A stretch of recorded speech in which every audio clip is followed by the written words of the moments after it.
Muy buenas tardes, amigos. Este es el programa Diálogos del Montoner.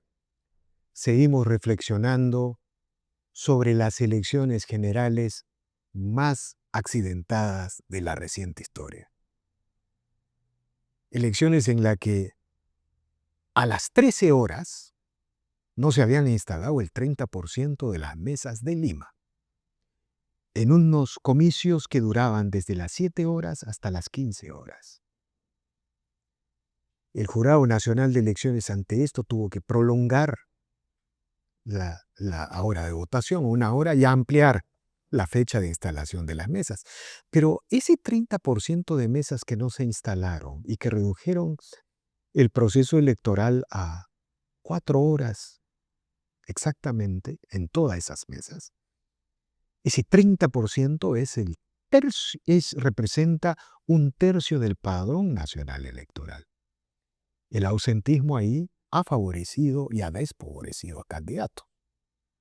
Los candidatos del sur, que no tienen votación en Lima, fueron ampliamente favorecidos. Y el candidato de Lima, que en este caso Rafael López Aliaga, que focaliza sus votos en Lima, es su principal plaza electoral, ha sido desfavorecido de manera dramática. Eso es un problema. Tiene consecuencias, efectos en los resultados electorales. También cambia la composición de las cámaras.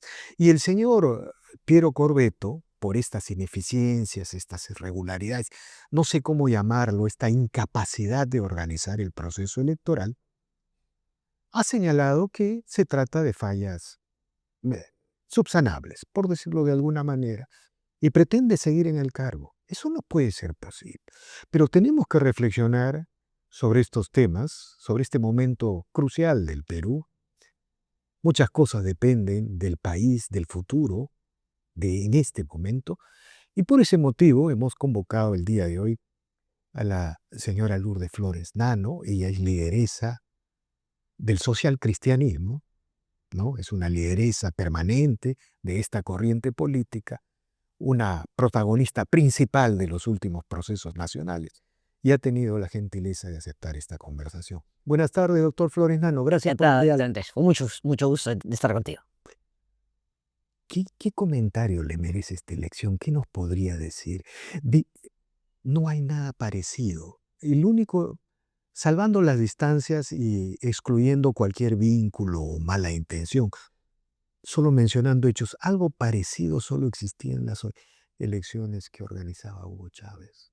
Realmente, es vergonzoso, indignante y por supuesto lamentable que haya ocurrido esto. Y convengo con el análisis central con el que has comenzado el programa, que es la parte más evidente del perjuicio que se ha causado al proceso. Es decir, las mesas que finalmente se instalaron, pero que se instalaron 4 o 5 horas después que debieron haberse instalado, con una cantidad enorme de personas que, habiendo ido a votar, algunas hasta 2 o 3 veces, no pudieron hacerlo ya. Eso lo vamos a saber tardíamente cuando sepamos el ausentismo, pero ya el daño está hecho. Y ese daño no lo podemos cuantificar de momento. En todo este debate que hay en esta pugna de la que hablaremos seguramente en unos minutos, eso ya se perdió. Y eso tiene un responsable, se llama Piero Corvetto, que por supuesto, por un mínimo de dignidad, tendría que poner su carta de renuncia, y las autoridades, la Junta de Justicia. Lo que pasa es que todos son procesos un poco más largos. Él, por dignidad, debería retirarse porque ha fracasado tremendamente. Es inexplicable, no hay explicación razonable a que al último villorrio del Perú llegara el material a tiempo y que a lugares céntricos de Lima o distritos consolidados como Pachacama, Colorín y como tú bien señalas, el problema no está en las mesas que se votaron el día lunes, el problema está en ese enorme contingente humano que fue a votar y al que no se le dio el derecho de votar, y eso es gravísimo. Ahora, pero el señor Corvetto no piensa renunciar. Es más, ha señalado su clara voluntad de continuar, y la pregunta que uno se hace es: pongamos un momento en pausa esta feroz disputa por el segundo lugar, ¿Sí? que tiene que ver directamente con lo que hemos señalado. Como no, y sobre la que quisiera también dar una opinión un minutito, Pero, ¿cómo continuar con el señor Corvetto un poco una línea paralela? Totalmente, es inaceptable. O sea, al margen del resultado, que yo creo que pasa por un principio elemental y es que se cuente hasta el último voto, y vamos a conversar sobre eso en un minuto, ¿qué confianza hay en esa conducción? Veamos el resultado que vengan de las investigaciones y de la defensa que la propia empresa realiza, diciendo, oye, usted, yo tenía mis camiones listos y no vino el material. En fin, ese daño es lamentablemente insubsanable, ya está hecho. Y el responsable no puede tan alegremente pensar que, bueno, acá no pasó nada. Claro, y acá no estamos afirmando ni nada categórico, estamos describiendo los hechos, ineficiencias, Sin duda. irregularidades Así es. que digamos, han afectado a Rafael López Aliaga y han favorecido a Roberto Sánchez en este momento en que se pelea voto a voto. Y para poner, incluso sin ponerle nombre propio, han perturbado el proceso democrático. Hace 5 años tuvimos un proceso cuestionado. Terminó con unas sombras de duda enormes. No hemos aprendido nada. Y se ha vuelto a cometer errores y fallos tan gruesos que efectivamente generan sospecha.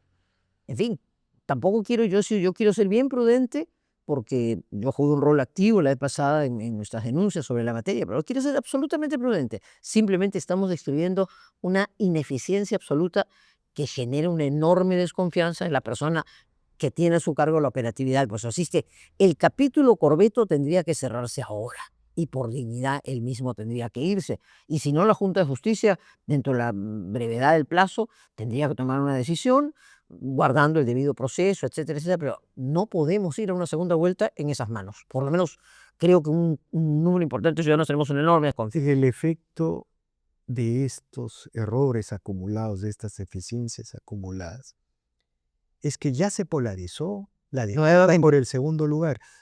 López Aliaga ha señalado que se deben anular las elecciones, ha planteado una insurgencia con la que la mayoría de la gente no está de acuerdo, pues no es un exceso lo que ha dicho el señor López Aliaga. Pero por otro lado, también Roberto Sánchez ha dicho que si no se respeta el voto popular, él va a convocar a una... Eso es lo penoso. Eso es lo penoso. Y por eso en este programa en el que quisiera, estamos todavía en el final del recuento, hacer la siguiente reflexión hecha con la mayor serenidad posible. Primer principio que creo que hay que resguardar. El derecho ya se perturbó a miles de peruanos que no han podido votar. Ahora tenemos el deber de contar hasta el último voto. ¿Por qué hago esta reflexión? En primer lugar, porque hay todavía una cantidad importante de votos que no han ingresado. También hecho sospechoso y raro, porque eso va creando corriente de opinión. Es rarísimo que los votos de Lima se estén guardando para el final del conteo, del cómputo, ¿no? Y que hayan entrado primero los de provincias y que todavía una parte importante de votos del extranjero no hayan llegado, no se tengan. Entonces, eso ya también te llama la atención. Pero en fin, hay creo que 3.000 y pico de mesas que se cuente hasta el último voto. Pero quizás la mayor parte de tu audiencia no sabe, y yo quiero recordar la experiencia de la elección pasada y otras, que en adición a esas 3.000 mesas hay hasta hace un rato 4.166 mesas que se llaman observadas o puestas a disposición de los jurados especiales. ¿Por qué? Eso es. En esas mesas, ¿Por Roberto Sánchez? ¿Por no, Jorge Nieto? por ningún ¿Por partido. López Chao? No. Ningún partido. ¿Qué pasa con esas actas? Voy a poner el ejemplo que costó en la elección pasada 20.000 votos. ¿A quién le costó? A Keiko Fujimori. De los 40.000 porque perdió, 20.000 son fruto de la anulación de mesas por estos temas. Ejemplo. Como ustedes saben, somos 300 los votantes en una mesa. Concurren a votar, quitemos a los que no han ido, normalmente concurren a votar 280 y 20 no van. Al momento, entonces se instala la mesa y se han votado 280 personas. Cuando se hace el cómputo de los votos, intencional o no intencionalmente, esas 20 personas se los ponen como votos blancos. Total de votos 300, pero solo votaron 280. Y entonces la OMPE recibe esa acta y dice, acta nula. La separa, se la manda al jurado. Eso es una especie de filtro. acto reflejo. Vamos a llamarle de filtro. De filtro, digamos, hasta cierto punto correcto en el sentido que no pueden haber más votos que votantes. ¿Qué pedíamos la vez pasada? Bueno, traiga usted la lista de votantes, porque se han votado 280 y hay 280 votos y es evidente que los 20 que he puesto en blanco son no le quitas un voto a nadie y salvas esa acta. Eso se hizo en el año 2016. PPK salvó una cantidad importante, una cantidad de votos, en una diferencia de 40.000 votos puede ser muchísimo, y ganó. La vez pasada no se quiso hacer eso. No, ya no hay nada que hacer, chao. Entonces, yo La vez pasada es el 2021, 2021, que gana Castillo. claro que gana por 40.000 votos. Entonces, yo pongo el dedo en la llaga de eso. No sé a quién favorecen. Me parece que si vienen actas de Lima, faltan 800, casi 900 de Lima, Callao y el exterior, también faltan contar de Ayacucho, de Puno. O sea, no estoy tomando partido. Lo que estoy diciendo es que hoy día tenemos más elementos para correr, entre otras cosas porque se ha conservado el voto. Así es. Esa decisión de mantener el voto por los 90 días Muy importante. bloquea cualquier posibilidad. Pero esto va a pasar a cada jurado. Y cada jurado tiene que decidir una por una de esas 4.000 actas si las valida o no las valida. Hacemos una invocación al Jurado Nacional de Elecciones para que se dé una instrucción clarísima que hay que hacer el máximo esfuerzo de preservación del voto. Es decir, viene el listado de electores, se sacan los votos que están en los sobres y se escruta hasta el último voto. O sea, estamos en defensa del derecho de los ciudadanos que votaron, que su voto sea considerado, dejando constancia, como hemos dicho hace unos minutos, que ya hay una cantidad de votos que no votaron y que se quedaron afuera, ¿no? Entonces, estas 4.166 actas observadas, que ahora van a ir a los jurados y que acta por acta el jurado va a decir, ¿vale o no vale el acta? Ahí está en juego un montón de votos que pueden definir la elección. Yo por eso creo que es un momento de serenidad, de no alocarse, de prudencia y de exigir simplemente de parte de la autoridad electoral que se cuente y se respete el derecho del último peruano a que su voto cuente. Doctora, pero sí se puede decir sin necesidad de ser tendencioso que estas irregularidades han afectado la votación de Porqui o de Rafael López Aliaga. Se puede sostener. A mí me parece que el solo hecho de este desorden, de esta incapacidad, de esta Localizada en Lima. focalizada en Lima ya genera una distorsión. Lo que acabo de decir hace un rato, el que se vaya ingresando primero del interior del país y vamos dejando las actas de Lima, va creando, o sea, todo eso va creando tendencias. Entonces, al día de hoy debería cerrarse esas 3.000 actas. Ya, por Dios, me estaba acordando el otro día, no sé si tú te acuerdas, hace algunos, pero ya ni me acuerdo qué año fue, que había una señora Chu, se llamaba Magdalena, decía Magdalenta, y había en todos los, no había memes en esa época, se hablaba de Magdalenta. Bueno, entonces, por Dios, te vamos a información. Y luego pasamos a las 4.166 con lo que he dicho. Ahora, ya saliendo del tema electoral, Sí, que muy importante. ya no sé, es inevitable tratarlo, ¿no? En realidad, en los programas políticos deberíamos estar analizando la política, cómo se presentó. Todo se ha judicializado y esto, a ver, no vamos a llamarlo exactamente judicializado, Es un proceso, administratizado, no sé cómo llamarlo. es un Como proceso está el derecho administrativo. en el administrativo electoral no hay derecho. O sea, no, totalmente de acuerdo. Hablemos del tema político que es muy importante también. Ahora, a la luz de los resultados, ¿no? Yo le planteo una pequeña hipótesis, ¿no?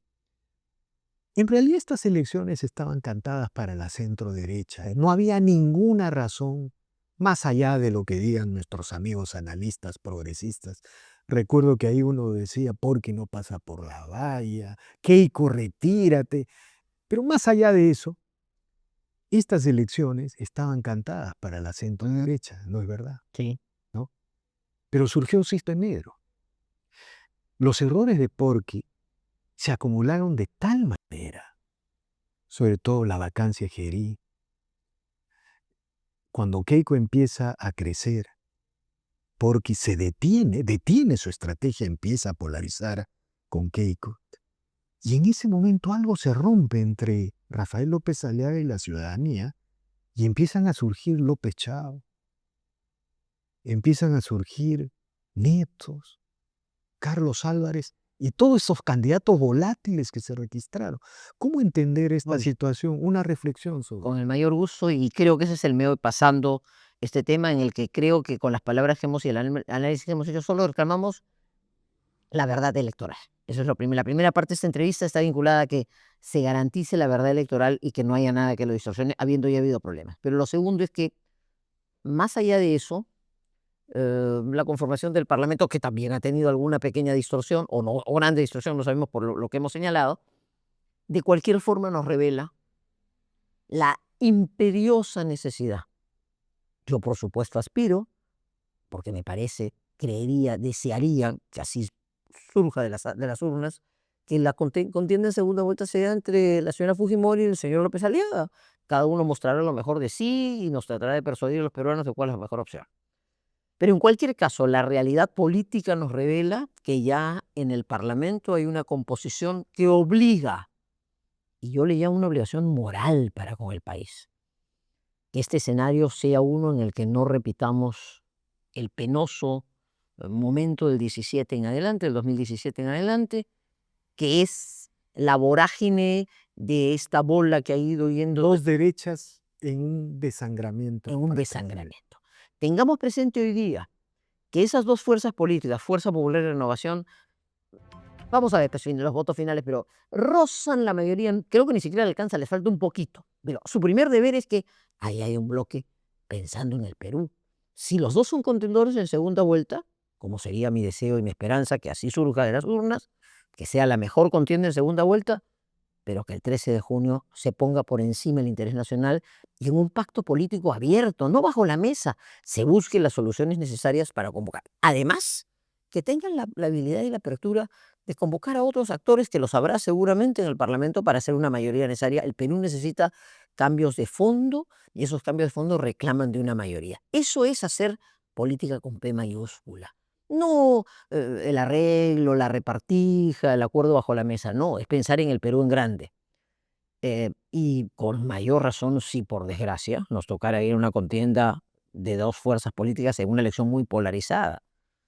Sacarse la sangre en el ojo que pueda haber y sumar fuerzas. Por donde se ve entonces hay la necesidad que el centro derecha se una. Todas las demás fuerzas no sabemos bien cuál es su... Hay una ideologizada, claramente, que es la del señor Sánchez. Los otros grupos no sabemos bien. ¿Usted no se imagina una posibilidad de una gran coalición ahí Con la gente de Nieto. Jorge Nieto, con López Chao?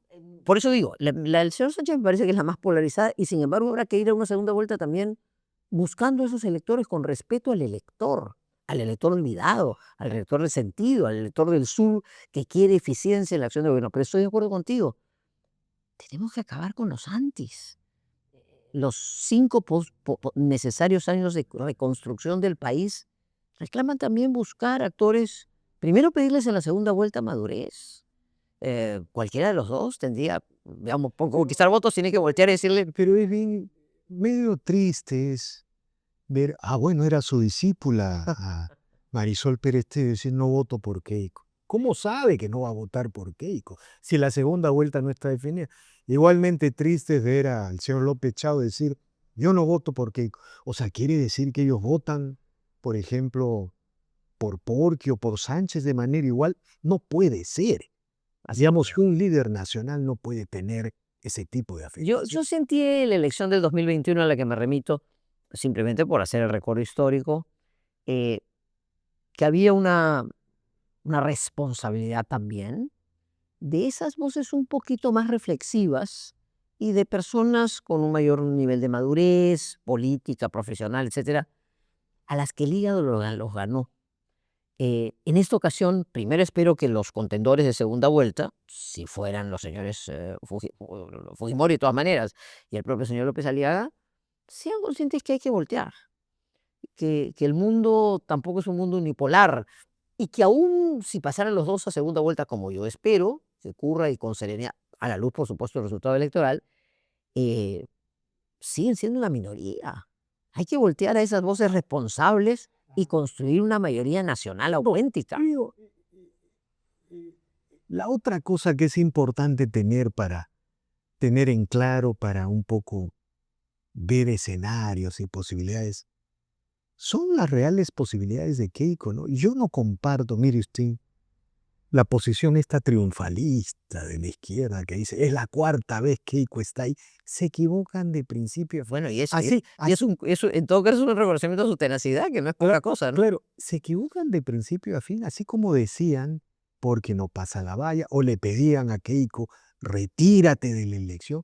Santo Dios, o sea, es un gravísimo error de análisis. ¿Sabe por qué, doctora? Y le planteo la tesis. El Perú se ha traumatizado con Pedro Castillo. Pero 2/3 del Perú se han inmunizado. Si no, lo que pasa es Por eso le hablaba del cisne negro. López Aliaga cometió una excesiva cantidad de errores y permitió toda esta fragmentación de un voto que él debió llegar a esta primera vuelta con un 20% como mínimo. Es verdad que cuando un líder se desgasta, como es lógico, buscas opciones y digamos que se han movido en sectores a los que se han mostrado cierto sentido de madurez. Yo, por ejemplo, digamos, creo que el señor Nieto va a jugar un papel importante en el próximo quinquenio. Inesperadamente, no se esperaba, pero tiene una fuerza representativa parlamentaria. Él es una persona con experiencia. Entonces, este es el momento de la construcción de un Perú distinto. Penosamente estamos en las últimas 72 horas discutiendo votos más, votos menos y conteos y actas observadas, etcétera, cuando de lo que se trata es que vayamos a una segunda vuelta en que los dos líderes que vayan abran los brazos, miren el futuro del Perú. Bueno, eso no lo haría Sánchez. No, creo que no, ciertamente, creo que no. No, y O sea, en otras palabras, creo que uno de los problemas más serios que el Perú ha vivido es su fragmentación, probada en esta elección, y su enorme polarización, caracterizada por el anti, ¿no? ¿qué posibilidades le ve a Keiko?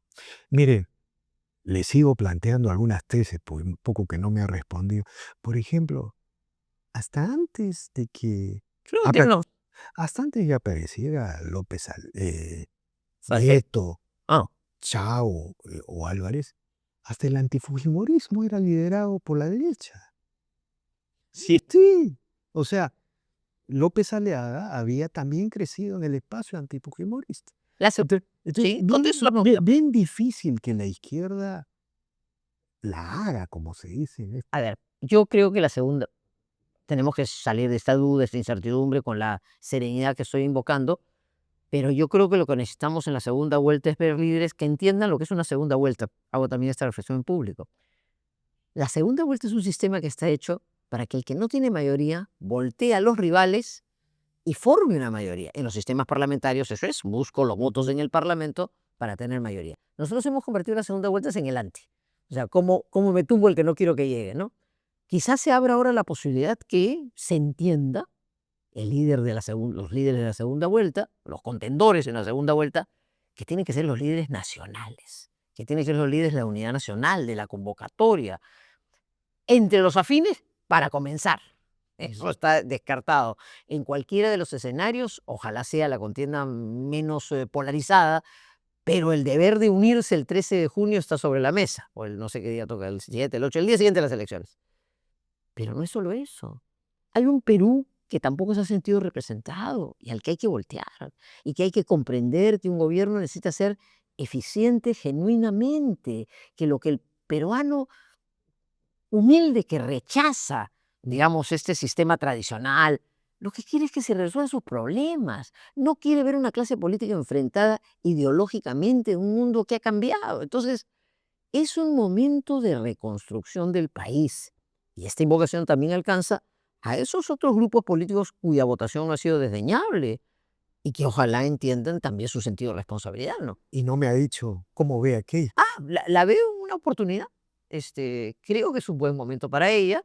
Serían dos contiendas muy difíciles. Nunca ha competido con alguien, bueno, con PPK, pero PPK buscó claramente el voto de la izquierda, que en este caso a López Aliaga no le es tan fácil conseguir.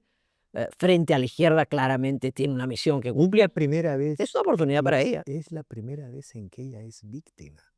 Sí, Dese sí. usted cuenta. No, mira, yo le tengo aprecio, le tengo enorme cariño. Yo estuve entre quienes al principio le dije, ¿por qué no hacemos un esfuerzo de unión y buscamos a esa persona que... Le digo algunas imágenes más, y todos los políticos que la han perseguido en la última década, todos los políticos que han gobernado en la última década están en la cárcel.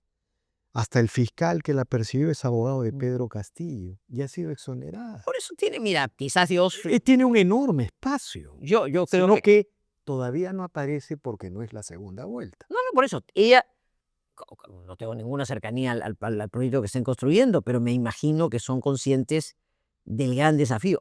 El primero que yo le diría es, tiene que ser una gran convocante nacional.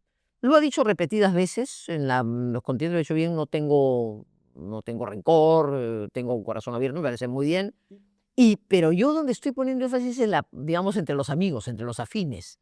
Porque lo peor que nos puede pasar, Dios quiera que contiendan, que vayan en la segunda vuelta y que compitan limpiamente y que cada uno muestre lo mejor de sí, tendrá que mostrar quien tiene esa mayor capacidad de Ahora, convocatoria, pero que sean conscientes que hay que entenderse, que hay que sumar esos votos en la Cámara de Diputados y en la Cámara de Senadores y que incluso hay que buscar a otros y que los intermedios entre las voces radicales y fragmentadas aporten en la construcción del pregunta país. final, doctora. Todos estos años, estos últimos 5 años, de alguna manera nos hemos dado cuenta de la importancia de los políticos con historia, con tradición.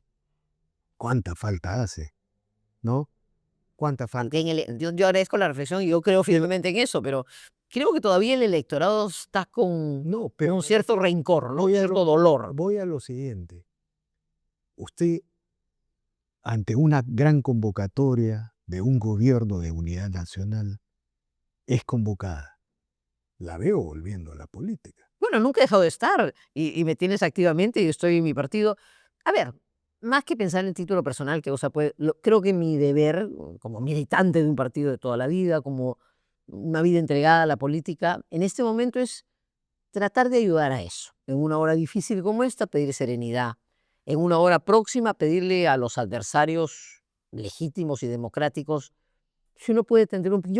quisimos hacer eso, quiero dejar constancia, durante un año mi partido hizo todo ese esfuerzo y no tuvimos éxito, y lo entiendo, ok, pasa la vida, con la competencia política es así, pero si algún papel modestamente me gustaría sería, si tengo que llegar a algunas personas, y tú sabes que las relaciones interpersonales en la política decía don Mario Polar, es antropomorfa, es de seres humanos.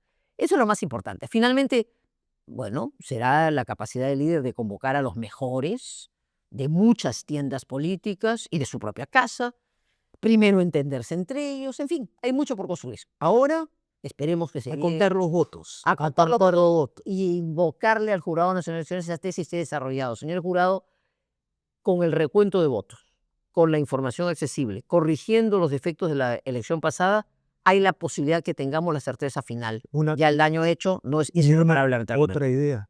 El Jurado Nacional de Elecciones, ante las deficiencias operativas y logísticas, podría emitir una resolución solicitando al gobierno que las Fuerzas Armadas se encarguen de la Sí, parte por ejemplo. ordenativa de la OMP. Por ejemplo. Y el gobierno del señor, Alternativa, pero por ejemplo, que no se repitan estos problemas del traslado. y el señor Balcázar podría emitir un decreto supremo autorizando eso. Y hasta no he pensado el tema, no lo he estudiado, pero yo pensaría que tratándose un tema que está en el ámbito electoral, aunque más del ámbito operativo, si nunca tuvimos problema con traslado de material por parte de las Fuerzas Armadas, Nunca. nunca lo hemos tenido, ¿por qué lo corremos en esa situación? Volvamos a lo que funcionó históricamente en el Perú y aprovechemos este nuevo, sin abusar de él, este nuevo elemento de haber guardado los votos después de varias décadas en que los rompíamos. En otras palabras, invoquemos a la autoridad electoral a cumplir al máximo ese deber que tiene constitucional, asegurar el resultado electoral. Y yo invoco a todos los que estamos molestos, indignados por este desorden que ha perturbado el proceso, que guardemos la calma, por supuesto a los líderes que están en contienda, que sean eso, los líderes del Perú en este momento, y que los que somos hombres y mujeres de fe le roguemos a Dios que nos ilumine para llegar a buen fin en pocas horas. Muy bien. Gracias. Muy bien, doctora Flores Nano. Muchas gracias por Encantado. esta declaración. Seguiremos conversando. Claro que sí. Siempre. Muchas gracias. Muy agradecido. Bien, amigos, esta ha sido una nueva edición de Diálogos del Montonero. No olvide de suscribirse a este canal. Deje su comentario, así este proyecto avanza y se consolida. Muchas gracias.